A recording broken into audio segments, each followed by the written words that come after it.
Gambhira bridge દુર્ઘટનામાં અત્યાર સુધીમાં 15 જેટલી ડેડ બોડી મળી છે, પરંતુ હજુ પણ ઘણા બધા લોકો જે મિસિંગ છે એમના સગા સંબંધી છે અહીંયા પહોંચી રહ્યા છે અને સતત તંત્ર ઉપર મીટ માંડીને બેઠા છે કે વહેલી તકે આ જે રેસ્ક્યુની કામગીરી છે કરવામાં આવે અને જે લોકો અંદર ફસાયેલા છે એમને બહાર કાઢવામાં આવે।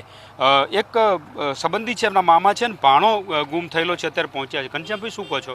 શું નામ હતું ભાણાનું? ક્યાં જતો હતો? કેવી રીતે મિસિંગ થયું? હા, મારા ભાણાનું નામ યોગેશસિંહ ચૌહાણ છે। એ કાંડવાનો મૂળ વતની છે।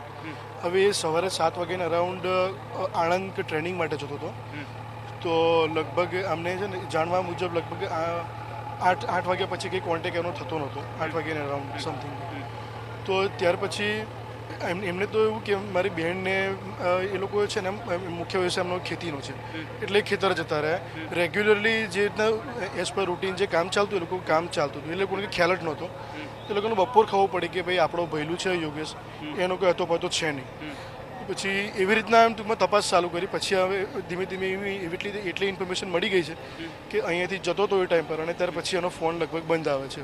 હા, એ મારી બેન જેનું આને સાંભળ્યું છે ને ત્યાંનું એને પાણી સુધી અત્યાર સુધી નથી પીધું।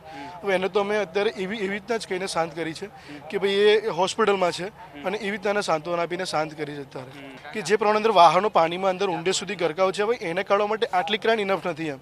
હું વેલ એજ્યુકેટેડ છું, મને એટલી તો ખબર પડે જ છે કે આ પ્રમાણેના વાહનો કાઢવા માટે આવીને હેવી મશીનરી જોઈએ એના માટે। જેમ કે તમે શિપ કન્ટેનરને કેવી રીતે ઉઠાવીને કાઢલો છો, તો સ્વાભાવિક છે કે એની જે ક્ષમતા છે એ ખોઈ બેઠો હોય, તો એના વિશે મને એટલી બધું ના ખબર પડે। પણ એવું માનું છું કે આ જે દુર્ઘટના થઈ છે એ ખોટી છે, અને તંત્ર એને ઝડપી એને મતલબ કામગીરી કરે એમ। ઓકે, આ સ્વજન છે, એમનો ભાણો જે મિસિંગ છે, અને અત્યારે અપેક્ષા રાખી રહ્યા છે કે મોટી મશીનરી લાવીને પણ વહેલી તકે આ જે ટ્રકો છે બહાર કાઢવામાં આવે, કારણ કે 36 કલાક જેટલો સમય થઈ ગયો છે, તેમ છતાં હજુ ક્યારે આ વાહનો બહાર નીકળશે નક્કી નથી, અને એના કારણે પરિવારજનો ચિંતિત છે। વહેલી તકે કાર્યવાહી કરવામાં આવે એવી અત્યારે પરિવારજનો માંગ કરી રહ્યા છે।